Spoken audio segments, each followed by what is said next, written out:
Very, very good. Good to hear you going well. So I was just messaging you there saying, hey, what do you want to get? And you said, well, there's a lot of different things. So you're not really sure. There's so many things you need to be better at. And really, that's kind of a good thing because it gives you choices in terms of well, what I want there's to focus like on. every 2 minutes I think of like Jesus Christ, there's another thing that I'm bad at and or don't know how to do.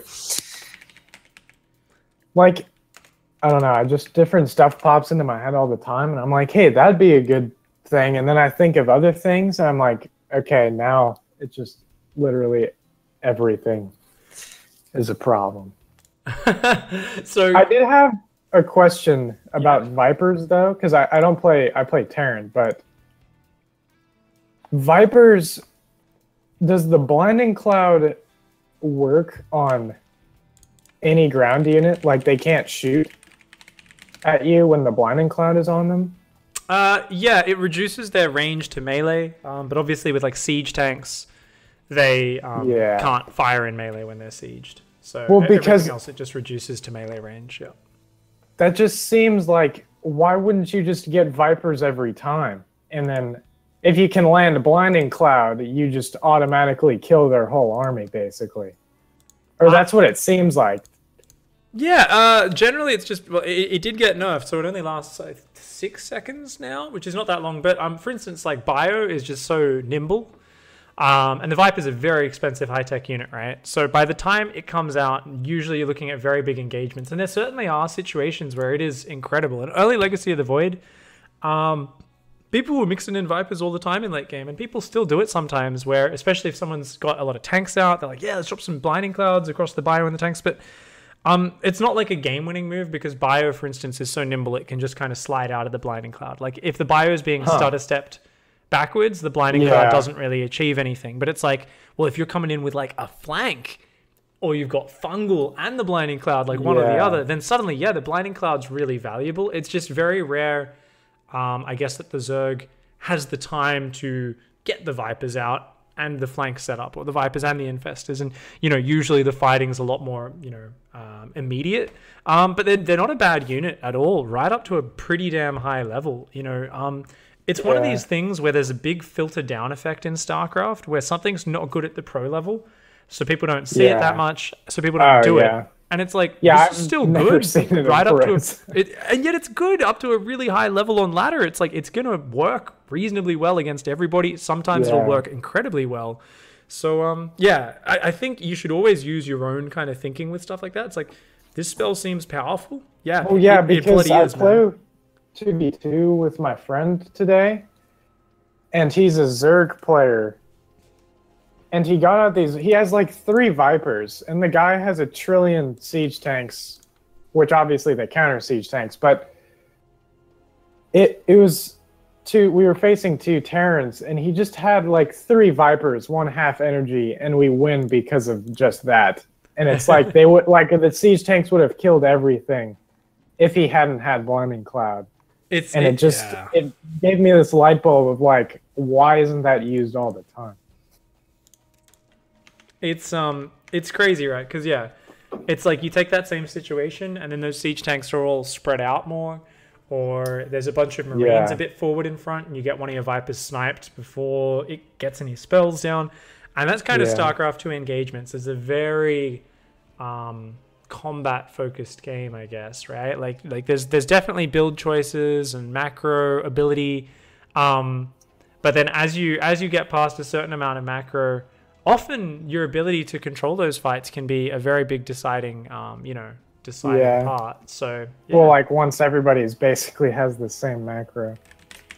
Yeah, like Grandmaster. And then there's so many different elements to the game, and so many areas to improve on. So yeah, lots of things always to focus on, and it is awesome. So let's focus on you for now. So do you want to hop? I mean, let's just chill for a minute, actually. Last time, we talked about mechanics. Did you find yourself doing kind of 10 minutes in a custom game, just going through your mechanics most days? Yeah, I don't do it like every day, but it's kind of like a warm-up before when I play. kind of thing. Cool. Are you finding yourself a little bit more comfortable with deselecting units? Yeah. Okay, so you've been kind of maintaining map control a little bit more with Marines out there? No, I still don't do that because I don't know, it's like one of those things that there's so many things that I feel like I have to do, you know, and then stuff like that just slips my mind. And there's probably a bunch of stuff like that that slips my mind all the time. Like, I think I generally have a lot of idle SCVs and stuff.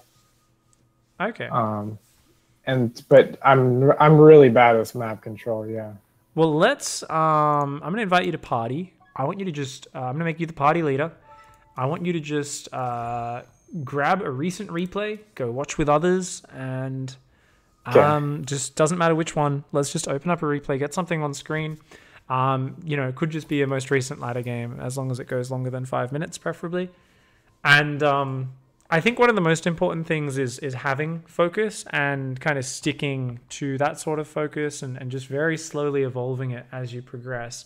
It's very easy to get distracted by all the different things to improve. You know, you came in today saying you keep thinking of something else to improve or something else that could be better. And that's strategy games in general. And I love strategy games, right? Make me the host, please. So just right click on my name in the lobby and host me up.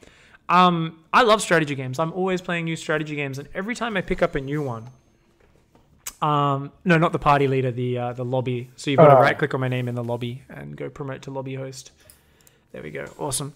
And I find myself applying the same things which I've learned through StarCraft, which is just fucking choose something to understand better and then get better at that one thing. Because in any strategy game, there is like this vast number of choices, and especially in modern games, like game designers, because it's a real job now. 20 years ago, you know, you didn't go to school to learn how to become a games designer. Now you did. There's this big community and everyone's obsessed with mechanics. Not necessarily, you know, you having to click fast like StarCraft mechanics, but there being different things you can do in the game and interact with. I'm playing Total Warhammer a whole bunch at the moment, and I'm just like, holy crap, you know, compared to the older Total War games, they've just added like so many different mechanics in there. And if I want, I can, you know, just focus on using my skills better on my general or something, and like figuring out, understanding that area, and it will give me like a 10% boost, right? And I just kind of, this is my approach with every game now, is like, I just kind of go, okay, I don't really know what I'm doing in this particular part of the game. Let's like Google it, look it up. Okay. Okay, this type of cavalry is used like this, something like that. So here in StarCraft, we want to try and apply that same thing of try not to think about everything you could be doing and try to keep your focus small on just what's right in front of you at that one moment. Yeah, I was watching this video by Loco, I think, and he was basically talking about giving an example of one time he was disappointed with his creep spread, like he wasn't doing it as well as he should be, and so he just spent like a week every single game he just only focused on creep spread, basically, or like higher than everything else. Exactly, which I think you can apply that to. Absolutely. And that's such a you know, it's just that let's just do one thing at a time. Yeah. For me, like, I need to start writing stuff down because I just can't ever remember because there's so much stuff that pops in my head. Yeah, actually, do you have a pen and paper right now? I do actually. Awesome, because for some people they like to use online. Personally, I love pen and paper. I used to always have a notepad. I don't anymore because everything just kind of, you know, I know the game well enough that it kind of slides into different well-organized brackets in my brain. For the most part, I probably should still write stuff down more than I do. But you know, you've got your Google Drive document there as well. Open that up while we go. And with your pen and paper, it can, you know, you can write down a lot of things. What I personally like, I find it's really useful to write down everything, but to only reread or study very small things. So for me, I'm like, I'm going to analyze a replay and I'll write down so many different things. Just like, oh, I could have done that better. Okay, in this situation, I could do that better. But then I'm like, okay, there's no way I'm going to fucking reread this piece of paper. And I'll put that to the side and I'll write it on a piece of paper. Okay, the biggest thing was I want to focus on not getting supply blocked in Zerg vs. Zerg because that's screwing me over. Or, you know, in this case, in Terran vs. Terran, I need to remember to macro while I'm pressuring. I need to remember to, really focus on finding the moment where I've done all the micro I can with my pressure. I can let the units just do their thing. Let's go back home and macro. And those will be my 2 goals. And that's the only things I've got written down on my piece of paper. So it's like, oh yeah, these are the 2 goals. And I'll work on those for a few days until I feel more comfortable with them. And then I'll start looking for more kind of key things to work with. Yeah, this game aggravates me a lot because of some like when I just do really stupid things. Like I was playing this game against a Protoss, and he was talking to me a bunch, and I was like, okay, he's probably cheesing because I don't know. That's what I've basically come up with from everybody saying it. And so I go and I scout his base, and he doesn't have a natural at 3 minutes and 30 seconds, basically. But it doesn't spike anything in my brain. I just am like, okay, he's going gateway units. That's the only thing I come up with. Yeah. And then I'm like, wait, he doesn't have a natural like 2 minutes later. So I start scouting with my Reaper to look for the proxy, and then he shows up with his proxy armor and kills me. And it's just like, dear God, why couldn't I just think one? Why couldn't that one thought come into my head? He doesn't have a natural, which means he's doing early aggression. I think that's one of the hardest things to deal with as a StarCraft player, and in strategy games in general, is you kind of know what something means, but in the heat of the battle, you don't always process it. It takes time to make that an automatic trigger, and even when it's an automatic trigger, guess what? You won't play against a 1-base all-in for weeks on end, and you'll see it again, and it won't necessarily trigger in your brain straight away, right? So, it's important not to be too hard on yourself with those losses. I think those are the hardest ones where you kind of think like, is there something wrong with me? Like, fundamentally, am I a stupid person, right? This is why we start to really tilt sometimes in those games. You're like, am I an idiot? And you've got to be a little bit kinder to yourself and just say, well, hold on. I was focusing on my build. I was focusing on my production. Did I do well at those things? Yeah, I was doing really well with my build. I just forgot this one thing because I was so focused on everything else. That's okay. All right, that's okay. That's not the end of the world. Same with me, right? I often lose games because of really stupid things, and sometimes I really struggle with it. But when I'm in a good mindset, I'm just like, you know what? I actually did X, Y, Z really well that game. That overall, let's try and stay a little bit positive over that. And I'm gonna drill it into my brain. All right, next time I see no natural at X time, this is something I look for every game. Okay, cool. And really try to grind that into my brain as a let's not let that happen again. So yeah, I think what we you kind of want to generally be patient with yourself as well, and realize like we all want to learn at lightning pace, but it doesn't really happen that way. Definitely some people do learn faster than others. Usually, though, I think people over-exaggerate how big that is. People are like, oh, this guy's just a genius. He learns so fast. Usually, they're the obsessed person. They're probably a bit of genius, but it's probably because they spent a lot more hours just super honing in, focused on that, and that's why they improve incredibly fast, right? Yeah, so let's talk about focus goals. Let's talk about those things you want to be really focusing on. So after our first session, there were a few different mechanical things, right? Just trying to macro better. And the goal in each matchup, I think the biggest thing we came to towards the end of that coaching session was you want to be doing a big 2-base timing attack, right? You want to be going across the map. So it's like focus on your macro really hard and then go try and kill your opponent. And that's something which will take a long time to refine and work on. But looking here at this game, it doesn't look too bad. So do you feel like this is something you've been doing most of the time? Oh, I only do this because I can't do anything else. Like once I have a 3-base economy, it's almost impossible for me to like get the actual use out of it that I should. And so I basically only do 2-base pushes. But yeah, after doing this, because you told me to do 3 racks instead of 2, because I used to try to always start off with the 2 racks medevac drop thing. And I went back to that, like I tried it a couple of days, or like yesterday or something.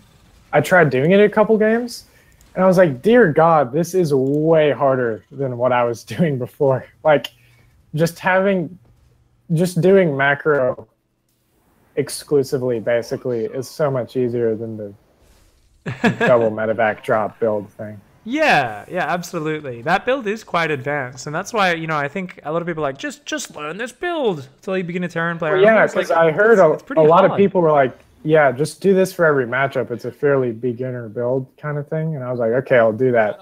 But my macro was never good, and so I would always lose mid to late game. Yeah. But now I only do this, and I generally win mid to late game. And that's it. This is a good pattern, right? You move out with the tanks. Definitely, your medevacs are late this game. Yeah, this is so bad. I don't even remember this game honestly, but I think I do remember this game, but yeah, I did not. I don't know what I was doing. It's StarCraft, whatever. I always mess up. But see, this is an example. I don't know if you can see my alt clicks. I've had these SCVs sitting here at these depots. Yeah. Since like I made them like a long time ago, and I do that a lot because when I build the depots, I think, oh yeah, I'll probably need them to build depots in a second, so I'll just use them again. But then I end up having SCVs not being used for so long. Cool. I mean, and that's it. And so what we want to work on here is your ability to problem solve these sort of things, because you've recognized the problem. Now let's talk about the solution. So rather than me just kind of saying you should do this, I mean, let's go back a little bit and look at when you build those depots, and let's talk a little bit about your base just first of all before I forget about it. So I believe your base was a bit haphazard previously, and I talked about you needing to kind of build your buildings in neat lines a little bit more. Yeah. So it isn't a very neat line, but you do need to have gaps. So the way you've got your buildings in one big line creates a sort of wall in your base, and this is a bit problematic because if he drops in here over where your depots are, your units are kind of on the right-hand side. Yeah. It's awkward to move around. So normally you want to have only about 3 buildings, and then you want to have like at least a 2-space gap before adding any buildings below that. So normally what you end up with is kind of just like 3 buildings, and then another 3 buildings, with a 2-space gap to the left of those or below them or to the right of them.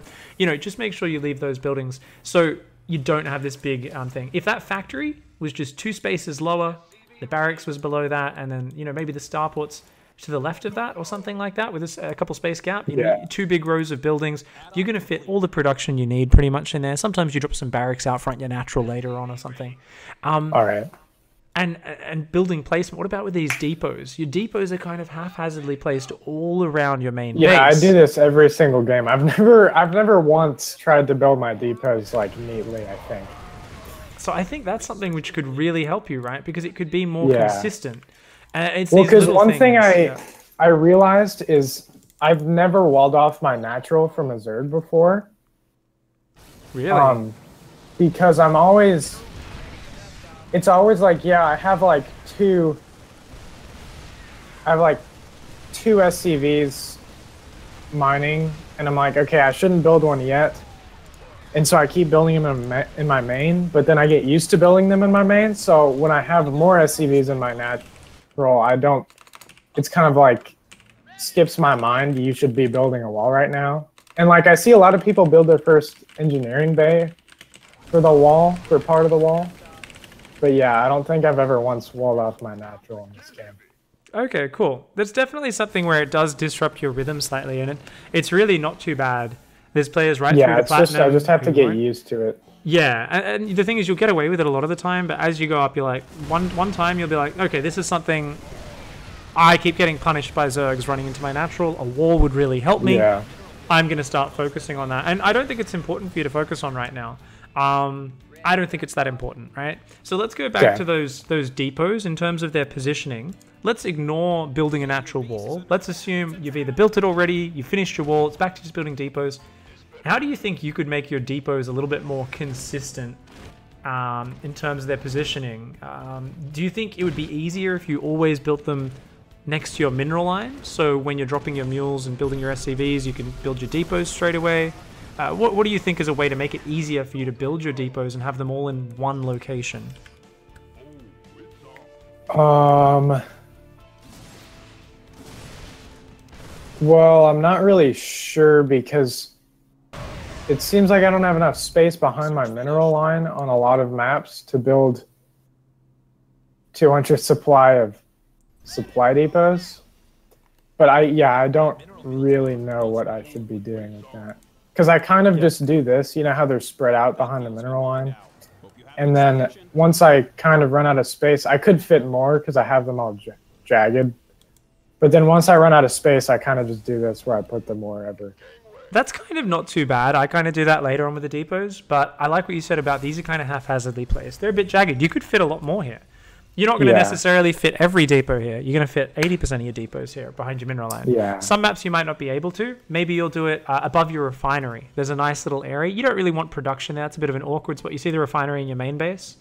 There's, between, you could fit heaps of depots, but you've got to build them in a neat little grid where they're all backing up on each other. Occasionally you'll misplace one because you're in a hurry. That's fine. Doesn't matter too much, but it's improvement over time, right? And the thing is, if you can do that, it's going to make your life so much easier. Why? Because you're doing it, number one, near your mineral line. So you can always, every time you build, you can either shift-click back to minerals, or if you want to leave that SCV as your depot builder, remember, only one or at most two depot builders at a time, ever. Okay. And then you can just leave it there. You can say, build a depot, and I'll come back to it and build more depots in a little bit. And that's fine. All right. And, sometimes you do another macro cycle too early, and it's already building a depot. And you can select it and tell it to build another depot. You don't even need to hold down shift, right? So, I like that idea of the depot builder. From about 40 supply onwards, usually I like to just have one SCV building depots. I don't do it as much anymore since I've had a lot more practice with Terran, so I'm a bit more comfortable just kind of build two depots, build 3 depots, go back to mining, build 3 depots, go back to mining. But previously, I found it helped me for a long time. I would always just be like, okay, your job is to build depots, I'll leave you there. Oh, my production's really ramped up. I'm still getting supply blocked despite constantly building depots. Okay, I'll grab 2 more SCVs off that mineral line, build 2 extra depots, and shift them back to the minerals while the depot builder keeps on building them one at a time, right? So this is important because you're basically saying, I'm never going to have 7 dudes that have just built depots just chilling. Engineering bay up in the top left of your main base, that guy should have been queued back to the minerals. And this is also something else. Your engineering bays are kind of haphazardly placed out there.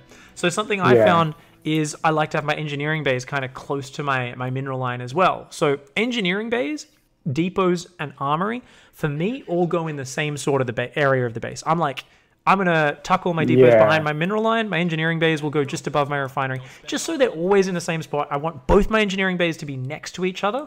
Do you hotkey your engineering bays normally? I do, but I never use it. No worries. Honestly, I always hotkey them, but I never use it. That's actually kind of the same for me. So that's no big deal. But if they're next to each other, then it's fine. I usually put them next to each other. Yeah, this is just a rare occasion. Well, because I usually build them both at the same time.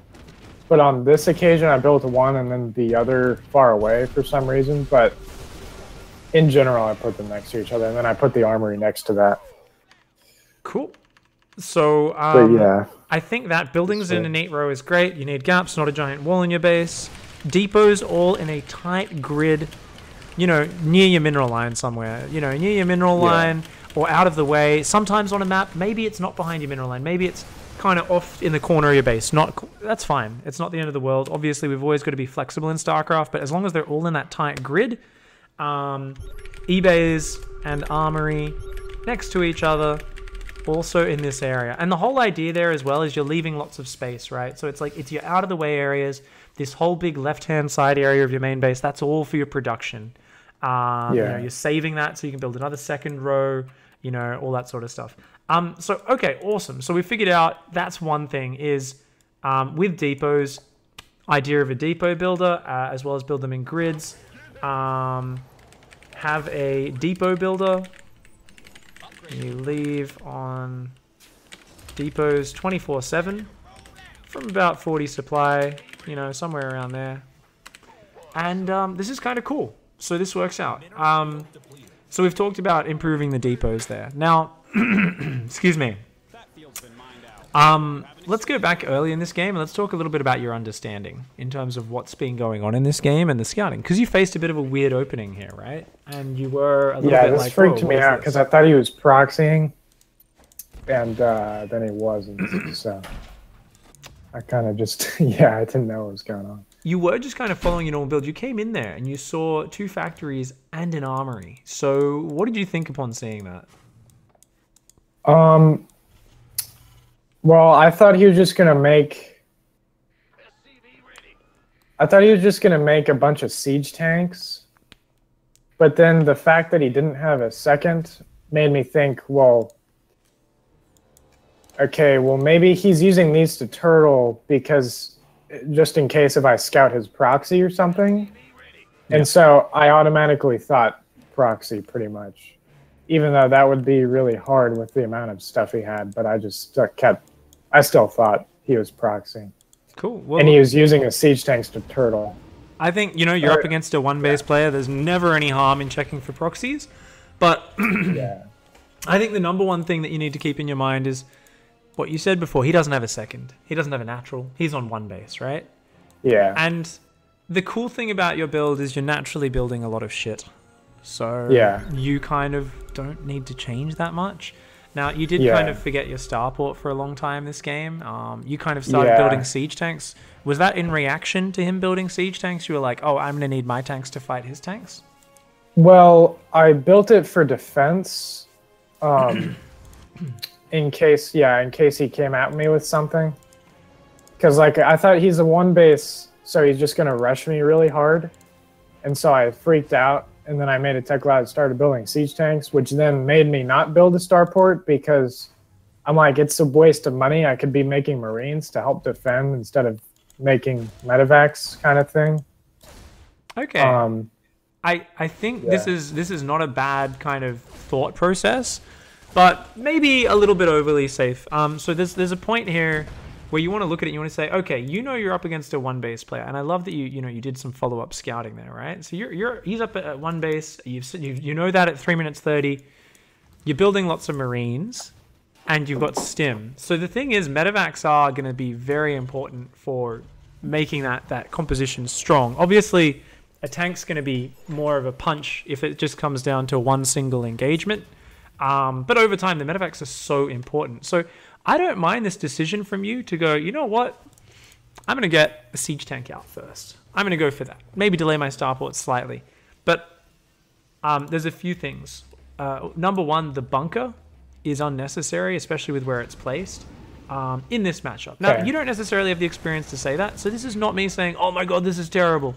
But if you think about it, if he's going to push you with siege tanks, something like that, the bunker should be way out front your natural to buy you a bit of time, right? Force the tanks to siege up a bit further away. Okay, that's number one. Number two, starport would be fantastic right here because you're making upgrades for your Marines, but they're going to stim. Every stim, they're going to lose hit points. They need that starport desperately. And you actually go upgrades and fourth and fifth barracks before going for medevacs. You've got to remember those medevacs aren't this fancy high-tech unit which don't really do anything for a long time. They really are a core part of making the Marines strong. So rather than, I think, over-analyzing what was going on this game, I think just stick to your build order path. If you want to make one adjustment and get the tanks out faster, go for it. If you want to build the bunker to be a bit safer, go for it. But I feel like you tried to change up a bit too much here. You were like, let's get extra barracks and upgrades and a bunker and go siege tanks. Well, yeah, it's basically PTSD from every single match I've ever lost has been from rushes. Basically, like 90% of my lost matches are from like rushes, like one base rushes or two base rushes, and then the 10% is a Protoss death ball. That's pretty much how it goes. Fair enough. I think you've got the Reaper out though, so try not to let PTSD rule your life. Trauma. I always talk about trauma. What's funny about this is the game after this is the exact same map, and it's exactly the same scenario, except it's a Protoss who goes one base, and then he actually does a proxy and kills me with it because I didn't scout it fast enough. And so like that just reinforces what I'm doing right here, even though this is the game before. It's just all of the previous games like that have made me done this kind of thing.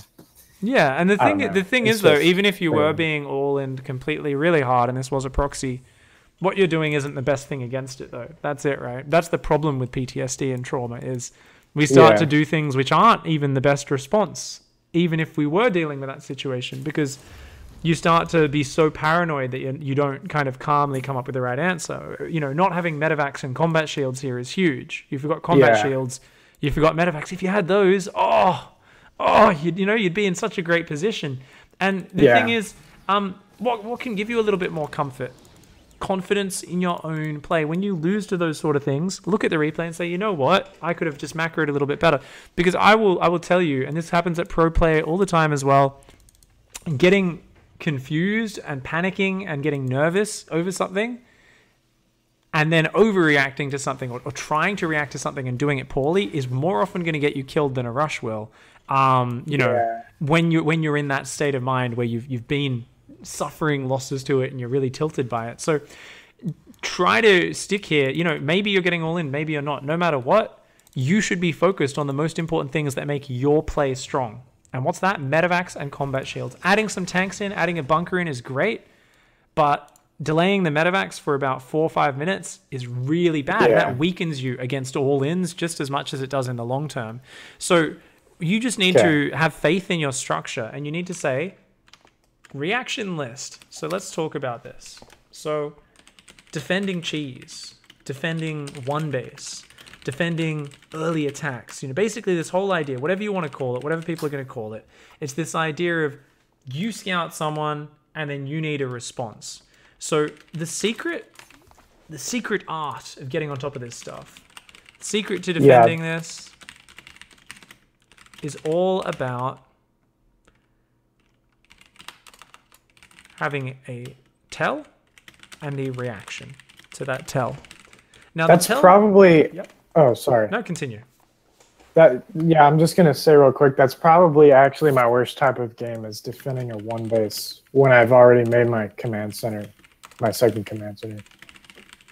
Because, well, I don't know if that's actually a good thing to make the second command center still, but it seems like in my mind, when I see the one base, I'm like, oh crap, I already made a second command center, so I'm 400 minerals behind him in the army supply that he's going to be making to come kill me with, kind of thing.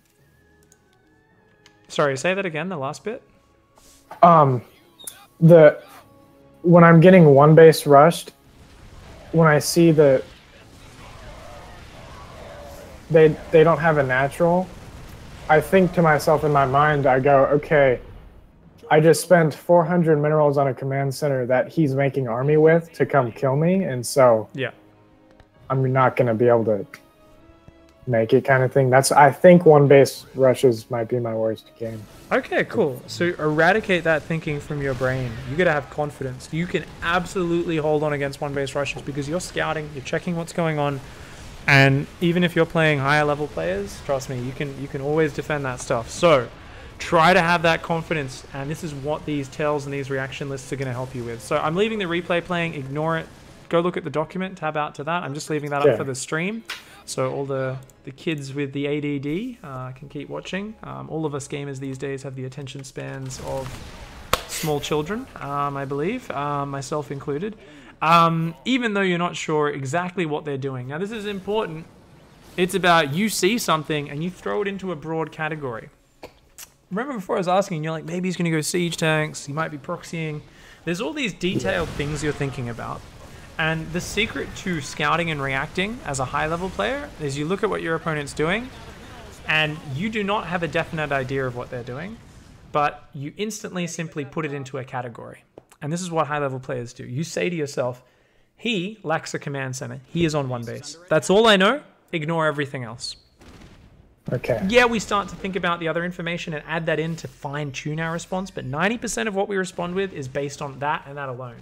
So let's start here. We're at, okay, so one base only at 3 minutes 30. That sounds like a good time. Oh, he still doesn't have an expansion at 3:30. Holy shit, this guy's one base forever.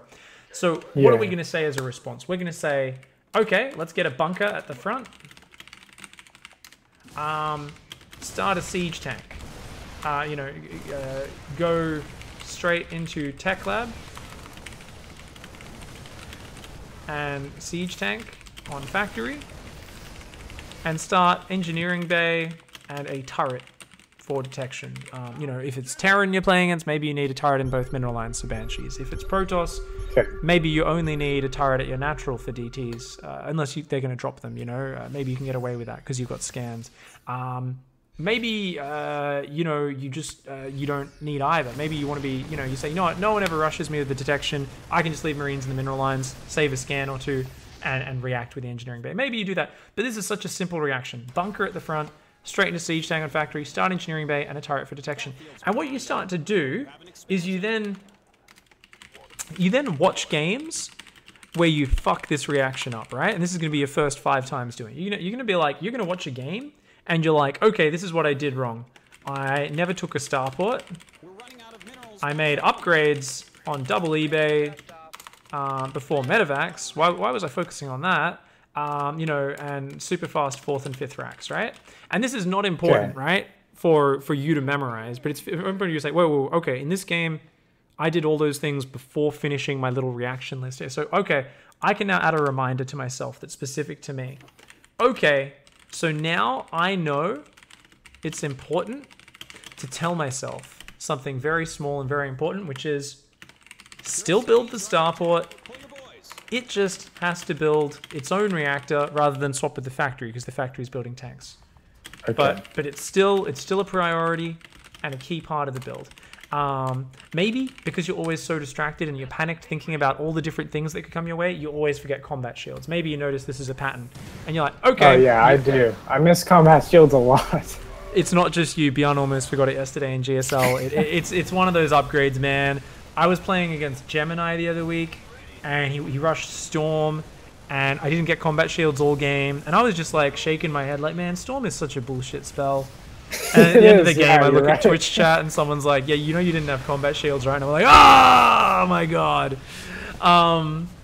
Yeah, so it's kind of funny. It's one of those ones that gets ignored. But it's important here to think about this process, right? And I'll show it to Twitch chat as well. I'll show them our document just very quickly here.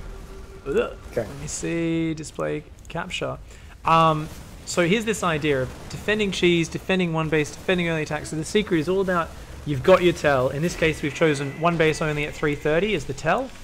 That's the sign. And you can do the same thing against all 3 races, right? This is a really simple response. The thing is this going to stop absolutely everything? You know what? You might do this, and then you play a guy who brings a Warp Prism into your main and force fields your ramp, and your whole army's in your natural, and you die to this sick one base surprise push. And you might realize, oh my god, this doesn't win in every single situation. Doesn't matter. Yeah. It wins in 95% of the situations.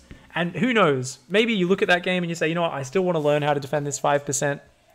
Oh, yeah. If instead of trying to walk my tanks up the ramp, if I siege them on the low ground on either side of the ramp, they still would have covered most of the main base. The force field, my medevacs. If my medevacs was slightly faster, or, you know, I got supply blocked, which is why my medevac wasn't out, I could have ferried units up as, okay, I actually could have held on against this push. There's always this, like, you know, some weird maneuver that's going to be able to kill you, right?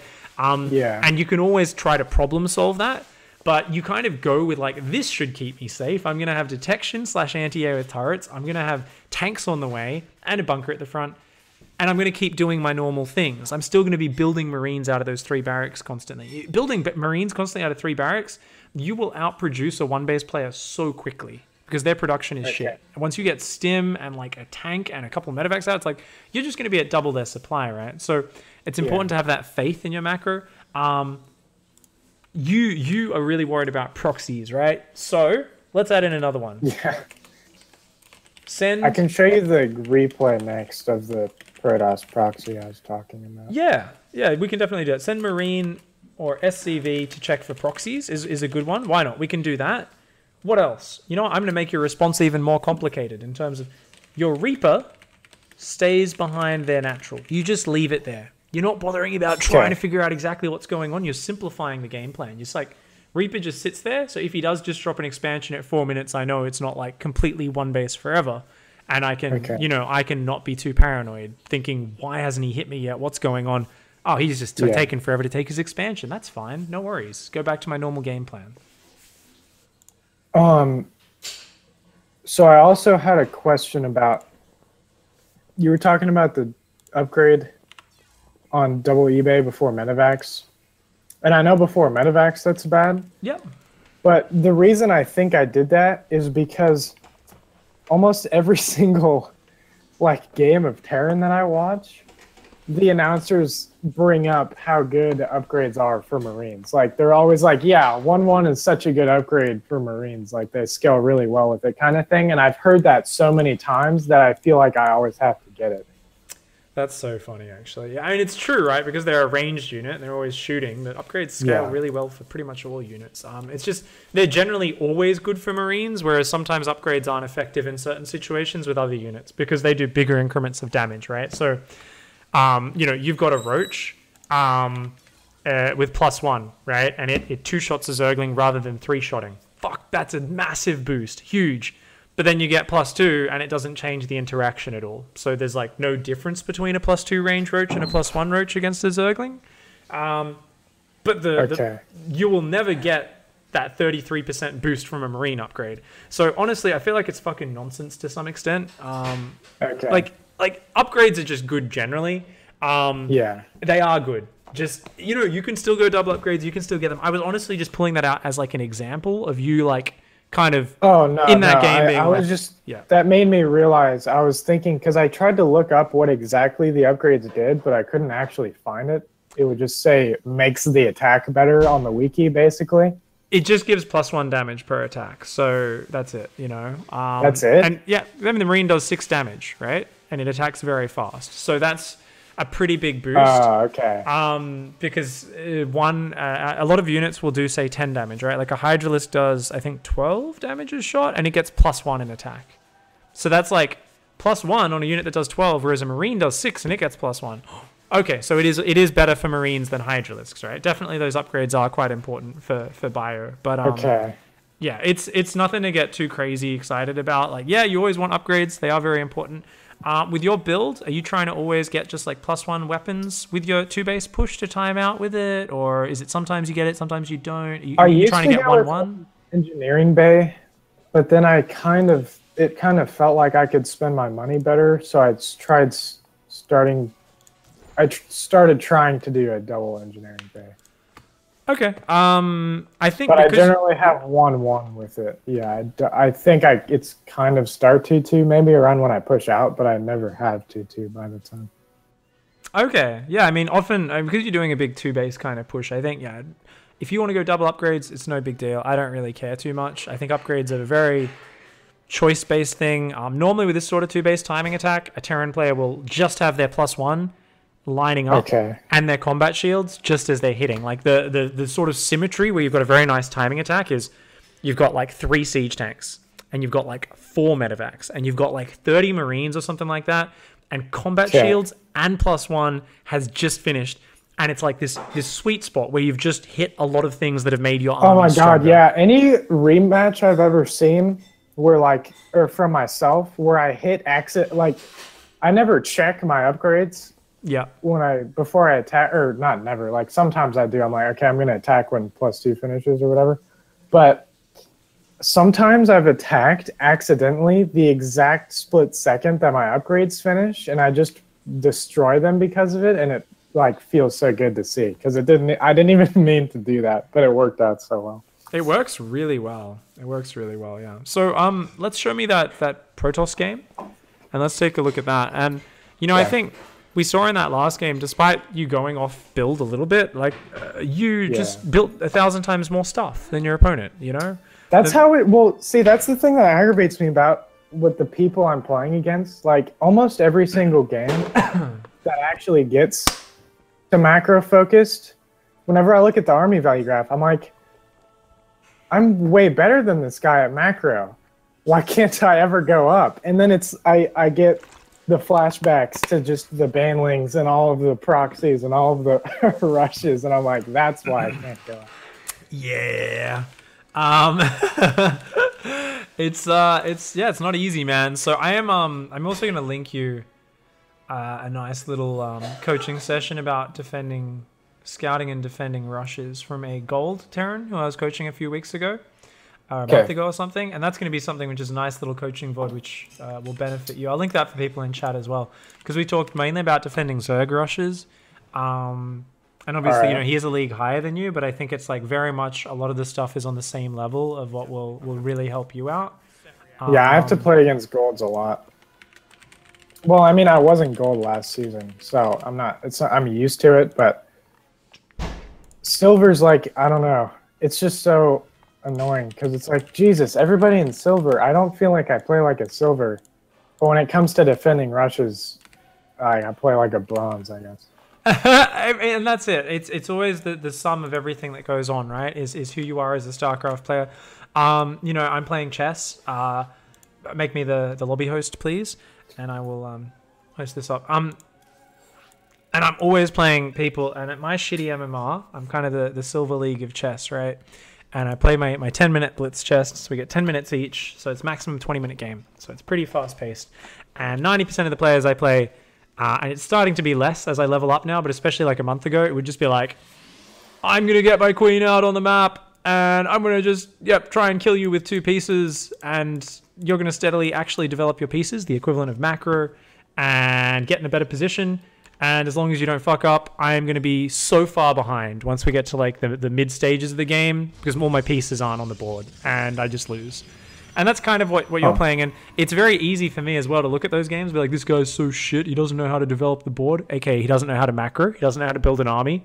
But if I can't effectively defend their rushes more than 50-60% of the time, I'm going to be stuck playing those guys. So I sometimes I would find myself getting a little bit like, okay, I need to just remind myself this is an important thing to learn, and it's actually really good practice to learn how to understand those situations. So don't ever look at it as these guys are a waste of time for my practice because they can't beat me in the mid to late game. This is the test I need to pass to deserve to play the mid to late game. If I can't beat these guys, then I don't belong at that higher level, and this is actually really, really valuable. Noise. This is really valuable practice because it teaches you how to understand all these weird situations that arise when someone cheeses you. And there's a lot of reacting, and defending is one of the hardest things in any strategy game. Playing a masterful game where you defend and you get ahead slowly and patiently is always harder than simply attacking, because if you attack, you can very quickly learn the different things that happen when you attack and how to play out those different situations. Whereas your opponent who's playing defensive plays against many different types of attacks. And it's hard. It takes a longer time to get experience in those situations. But as long as you study your losses and you say, what's the solution? How should I react next time?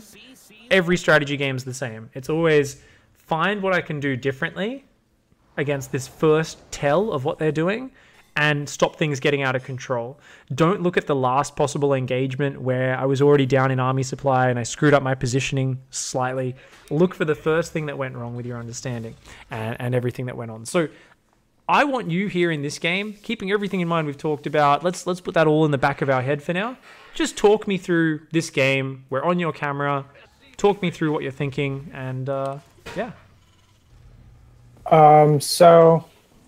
Well, I mean, I guess up to here, he was saying take it easy on me, but it's like nobody actually says that. So there's like no, he probably was cheesing. That's what happens in my mind. Like, why the hell would you actually say that to me? And so I scouted this, and then somehow it doesn't pop into my mind.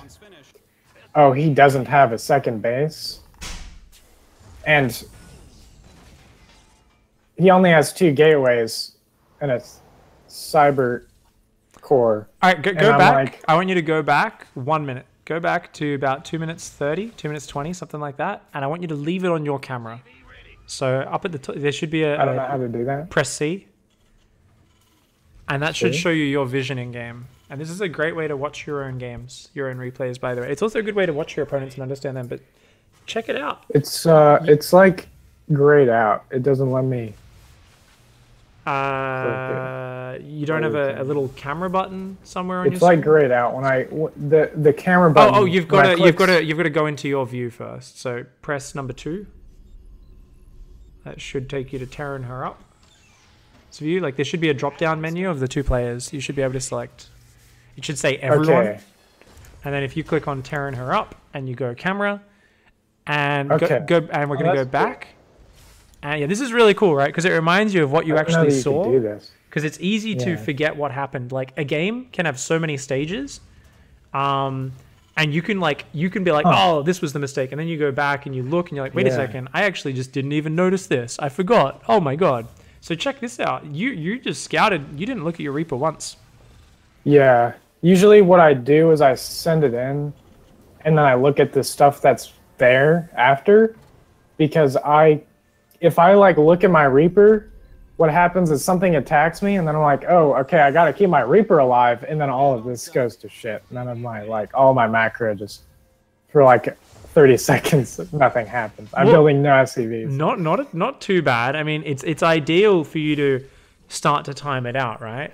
Have it queued up like that, and the goal will be to find the moment in your build where because it's going to be scouting pretty much the same time every build. Where you're like, okay, queue up SCVs, put down that barracks.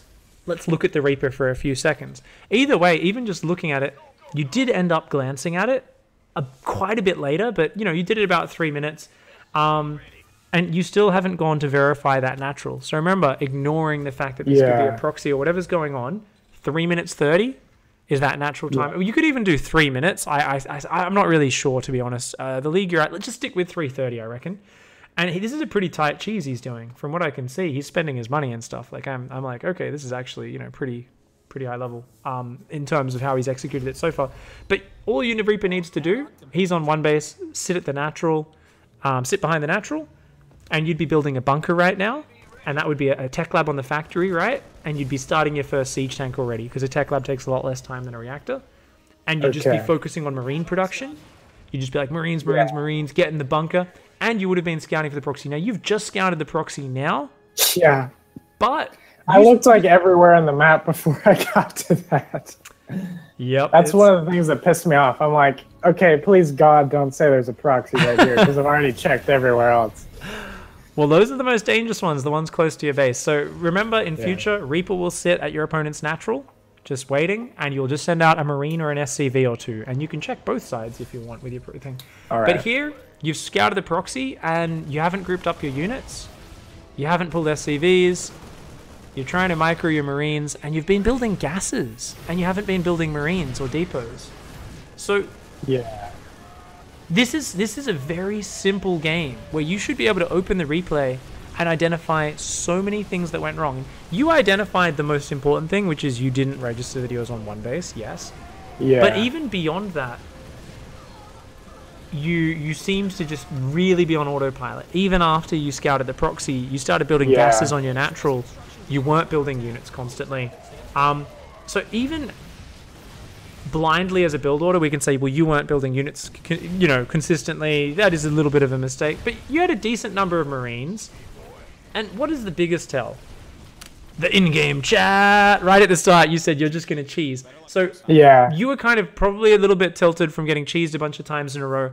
What's the most important thing for you to focus on here? You need to execute your build well, and you need to have that one simple reaction list, which we wrote there in chat. Yeah. And you know what? Maybe you'll start struggling with two-base timings and other things at some point. You shouldn't, because your build's robust as all hell. But you might, and at that point, you study, what is the tell of this, or what do I scout for, or what do I need to just, you know what, I just not macroing well enough. That's why I'm dying to this stuff. But let's go back here for a minute, and let's say you spotted that proxy, even here, having not reacted at all. If right now you actually responded immediately when you saw that proxy, and you queued up more Marines, immediately dropped depots. Actually, this is the biggest thing. Okay, get this. Number one thing, I tell this story quite a lot, that kills people when they see a rush is the panic, right? I've been talking about this today. You panic and you overreact and stuff. What is the last thing people do, and the first thing that ruins them right through to Platinum League when they see a rush coming? They get supply blocked every single time. And the earlier they scout the rush, the earlier they get supply blocked. Because the first thing people think when they see a rush is, fuck, build units! And the last thing they think is depots, even though normally if they were just continuing their build, they probably would have been building units, and they probably would have queued up a depot right then. But the panic sets in, they're like, far out. And here, even with this rush, check this out. Once you pulled SCVs, you actually gave a decent account of yourself. If you had another 6 or 7 Marines here, you lost a lot of those early Marines before your SCVs got in there, you might have been able to overwhelm this. And even if you survived with this many SCVs, you'd actually be fine. Because Yeah, I had 1,000 minerals. 1,000 minerals. Double mules dropping counts for a lot of economy. He's on one base. If you survive, you've got enough units to go and kill his proxy. What's he got? He's like, I have 3 gateways and 1 base, which is already getting low on minerals. And you're like, well, I'm just going to rebuild my SCVs. I'm going to be fine, you know? Right. So this is one of these rushes where I want to point this out because it's very easy, and this is something people always say, I just keep getting cheesed, and StarCraft's too hard because I make one mistake and I die. And even in Grandmaster League, when I die to a cheese, guess what? I've made 4 mistakes usually, and if I just change one of those mistakes, I probably hold the cheese a lot of the time. And as you go down the leagues, it just multiplies. There's so many things you can choose to improve on, and that doesn't mean you're bad. Because this game is fucking hard. It means it is impossible to play a perfect game of this, and it's all about degrees of improvement. So what we can focus on here is like, oh man, even if I just reacted better once I spotted it, I would have been fine. But you know what? If I had the bunker and the siege tank out, oh yeah, this would have been the easiest hold ever. If I reacted once I saw that natural, I had the bunker down. If I didn't get supply blocked and kept building marines, you would have been sweet. You would have been dreaming. So I think this is actually really reassuring because now we've got probably your number one problem. We've got a scouting tell for it. We've got a reaction list, and all you need to work on is the refinement. So that should give you confidence. Part of this game was that it was the grand finals in one of those 3v3 tournaments that they have all the time, and I've never won one of the tournaments before. Wait, 3v3? Oh, you mean 1v1, right? Or sorry, the 3-round 1v1. Ah, yeah, the 3-round 1v1s. Ah, yeah. And so this was the grand finals of that, and I've never won one before, and I play them all the time. And every single time I get to the Grand Masters, I lose, and it's usually to cheese. Like I can't even think of someone not cheesing in one of those tournaments. But like, I think I get super nervous every time I get to the grand finals because I'm like, dear God, I just won a sexy trophy on my base the whole time. And I can't win the grand finals ever. And this was in a grand finals. And that probably was part of what messed me up a little bit because I'm like, oh God, I just don't want to lose this game. Those tournament nerves, man. It's not a myth. It's something so which everyone funny because suffers the first time I played one of those, I'm like, okay, I'm literally just in GSR right now, and this is the crazy. Like, even though you're in a, like, it's not a real money tournament thing. Since Blizzard calls it a tournament, you're just like, the first time I did it, I was like, holy crap, I feel the nerves, even though this is like a fake thing. I don't know. And that's exactly what happens. Like, you know, every team league, every clan match, and I think it's the best feeling. It's the same thing as when you're a terrible football player, but you play with your mates, and on the weekend, you know, you play for your club or whatever. You go down and you play the other bunch of casual dudes with everyday jobs. And it doesn't matter how bad you all are, the adrenaline gets pumping, you get competitive as shit, you start swearing at each other and getting mad over bad calls, and you know, it's that competitive nature, and it's what's beautiful, and it's also the thing that makes you nervous, it makes you crushed when you lose, and it's what makes it worth it, you know, it puts something on the line. So that's definitely something where it's something with more experience in those, you know, tournament games, especially when you're in that finals of it, you're going to get more and more comfortable with dealing with that pressure and just kind of doing your normal thing. A lot of people, you know, get in that pressure situation and they just try to do an all-in, even at high levels. You know, I've been playing my random versus random show matches. What do? I do a lot of aggressive builds, especially as the games go on, because I'm like, shit, you know, I want to put the pressure on him. I want him to make mistakes. You know, there's something on the line. I normally don't play Terran or Protoss with anything on the line. I've got a ton of Zerg experience in tournaments, but I play Terran or Protoss, and suddenly I'm nervous again, as if it's my first time ever playing a cup, and I'm like, oh, let's attack. You know, let's throw my opponent off. But I think for you, you know, it's just stay calm, just do your thing. Definitely. Well, I think for me, it's like, yeah, there's a 90% chance I'm going to lose this game, every game, probably, in the back of my head, I think. And I remember, I don't know, I just heard this. I don't know if you told me, actually, because I don't know. No, but anyway, I heard Jaedong used to, or like you could hear him saying to himself, basically, I'm going to kill him during matches. Like he would say that to himself, even if he was losing. He would just say, I'm going to kill him, I'm going to win, basically. And he was so confident in himself. And that's like the opposite of me. I'm like, even though I have 10 times the armor, I'm just like, yeah, I'm probably gonna lose this game. It's definitely something, you know, you build up over time. But yeah, having that self-belief is so important in competition, especially in something as fast-paced and decisive as StarCraft. You know, competition, it's crazy. Why do you always see these washed up veteran players doing way better than they should? You know, it was something where in all sports this happens. It's just because they're so calm out there. They've been there 1,000 times before.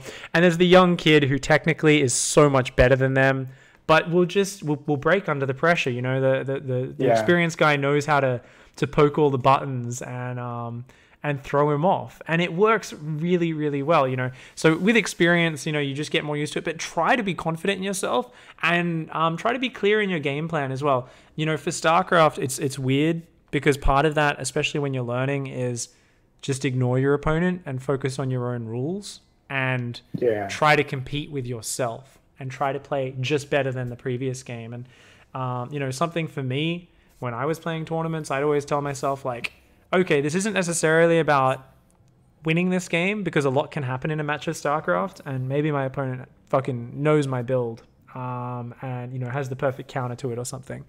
But it's about, can I perform well? Can I do play to the level that I want to? And as long as, and what happens then is I lose a match and I'm not taking it as a personal, oh my God, I'm terrible. It's like, no, I actually played really well that match. This went wrong, and I can kind of separate that and be like, but I did all these things right, and I don't let it kind of hurt my ego.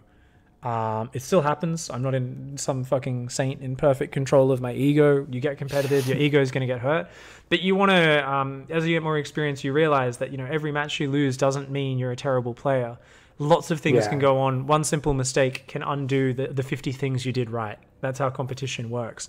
And yeah, a lot of players, I think, do go in with that confidence. You think of all the experienced guys usually started out as angry kids. Their confidence came from anger. Federer was an angry young tennis player, that you wouldn't know it. I was reading articles about him being like, just like really hating his opponents after they beat him. He'd be like, oh, and he was just, he was super angry. And as he got older, he's like, this is really dumb. Like, it gave him some confidence and it gave him some passion. He directed that. But as he got older, he was like, well, this is, you know, they're not my enemy.